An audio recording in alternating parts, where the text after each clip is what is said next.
Joining us now from Los Angeles for analysis of this weekend's political news is special correspondent Jeff Greenfield. Jeff, good to see you. Hi. So earlier this week, the Twitter sphere exploded when two celebrities, Shania Twain and Kanye West, said nice things about President Trump. And you say that there's a connection between all of that and what's happening with North Korea. Explain. It may not sound at first blush to make sense, but it's part, I think, of the whole overhang that has dominated our political atmosphere recently, which is tribalism.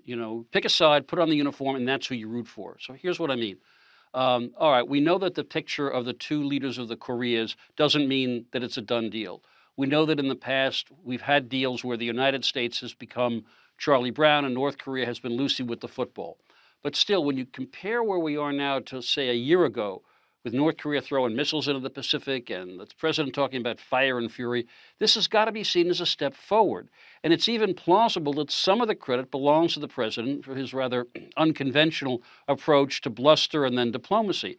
My question is there anybody on the really anti-Trump side of the spectrum who's even willing to say, okay, on this one, I think the president deserves some credit? And the connection between the celebrities that you mentioned was any word of praise for the president draws this absolute outrage from people who find the president absolutely irredeemably bad.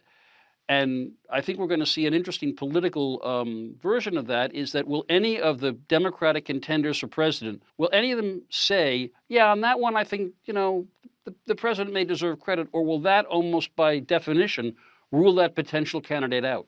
We saw this tribalism on display this week at the White House and on Capitol Hill, right? So the president has his first state dinner this week. And the word state is key because in that role, the president's not a politician or a party leader. He, or someday she, is the embodiment of the state. That's why every state dinner that I can think of has always included members of the opposition and even a smattering of journalists. This one, not a single Democrat, not a single journalist.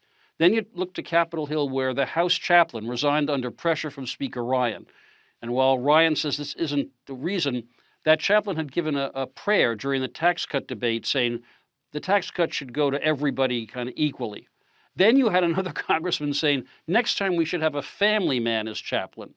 Well, if you have a family man as chaplain, that rules out the Catholic clergy. Whereupon the Democrats took to the floor to denounce this, and now the issue of who's going to be the House chaplain becomes a political issue. It's like nothing is exempt. And finally, Jeff, we want to get your take on that White House Correspondents Dinner last night.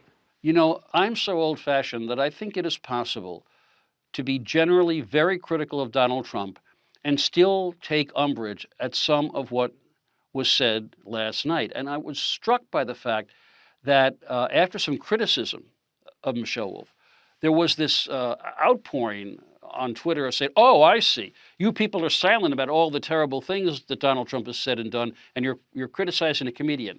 Now, call me madcap, but I haven't exactly seen a lack of criticism aimed at Donald Trump for the many things he has said and done. And on the other hand, you've got, supporters of Trump ridiculing this comedian, while at the same time being perfectly content with the kind of language the President of the United States has used for the last year and change, calling his opponents everything, from crooks to dumb to, I can't even go through all of the list.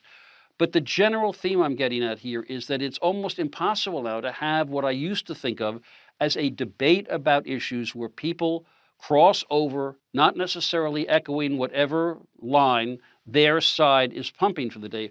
We seem to be beyond that for the moment. All right, Jeff Greenfield, thank you as always for being here. Thank you.